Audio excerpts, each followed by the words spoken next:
today I'm going to walk you through my process for one of my Inktober pieces. I used a graphite pencil, an eraser on the back of another graphite pencil, a gray brushables pen and a Micron 5, and a notebook from 7-Eleven in Japan. Surprisingly, the notebooks in the 7-Eleven were pretty good quality. It was like glossy, thick paper.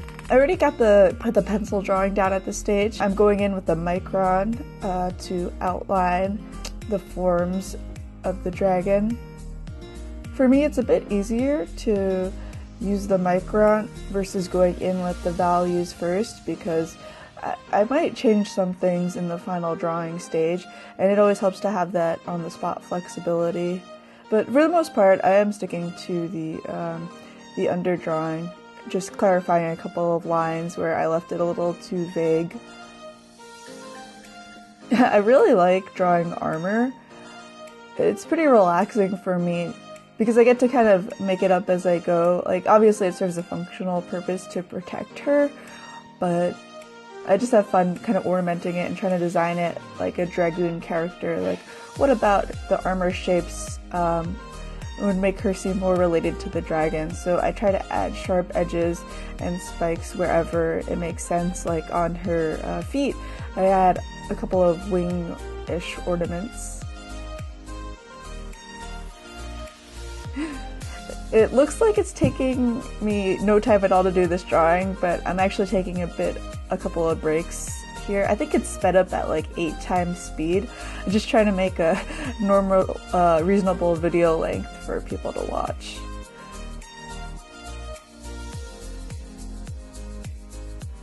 Luckily the Micron doesn't smear, so I don't have to put any paper down under my hand while I'm drawing. I added a little skeleton hand in the foreground. Like, oh, this is one of the people they killed while they were defending the city. Clouds are always kind of hard for me to draw and to define the shape. It took a while to figure out the forms of the clouds in the background, but it helps when I have to just go in with pen and make the decisions right away.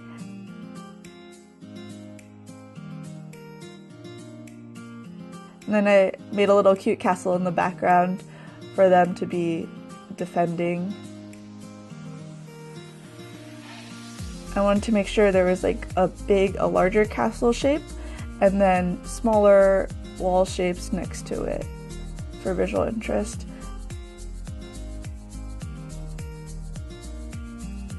And then here I am drawing all the scales in on the dragon. I draw some lines underneath the scales to figure out the curvature of the dragon, and I want the scales to kind of follow that curvature. You can kind of see it on the head. And then at this point I realized, oh yeah, you don't need to draw in all the scales to convey that it is a dragon. So I kind of take a pause from inking the scales to draw her hair in. And then I erase all the lines in the background, the pencil lines, so that I can tell what's going on clearly. And now I go back in and only choose some of the scales to draw in, because it would be kind of busy if I ended up drawing all the scales in. So I only chose ones like kind of along, like where the form kind of changes. That's where you want to draw the scales in.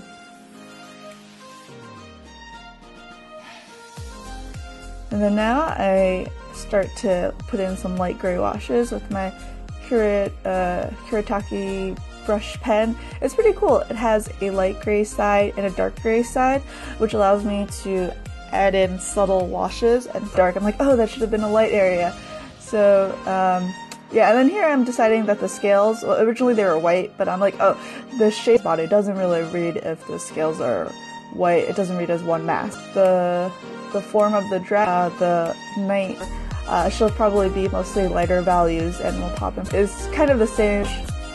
I add more shine to her armor, her back leg, and add a shine to her sword. And then I decide that the trees in the background should be darker to create a kind of a pattern in the back mountains. And then it took me a while to decide, but I wanted those long horizontal clouds to be dark as well, to kind of guide our eye across the dragon and across the composition. Let's see. Oh yeah, and then I go back into the Night Lady and make the cloth under her armor darker. So, because if it was all white, it should be kind of boring to look at. So just kind of give our eye like a black and white pattern to look at, and move our eye around the page. And then going in, making the dragon blacker and some of the rocks blacker in the foreground to add a shadow to it.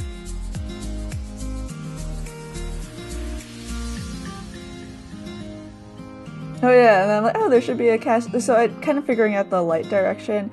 It's going from left to right. So I try to add the cast shadow behind the dragon's head and just darken the parts of the dragon that are clearly behind the girl, so they differentiate very clearly. I guess that's the plus of using a darker pen. You don't have to go in with so many washes, but I guess at the moment I kind of like softly adding in the layer up with this piece. You can see I moved the pens to the side. And I'm just going in and clarifying the values, like the darker scout in the background, darker background, lightening the whole image, and just warping the image to make it flat, and then voila! After some color corrections, here's the final piece. Hit the bell and subscribe for further notifications. Check out my Instagram for more artwork, and thanks! Hope you enjoyed the video!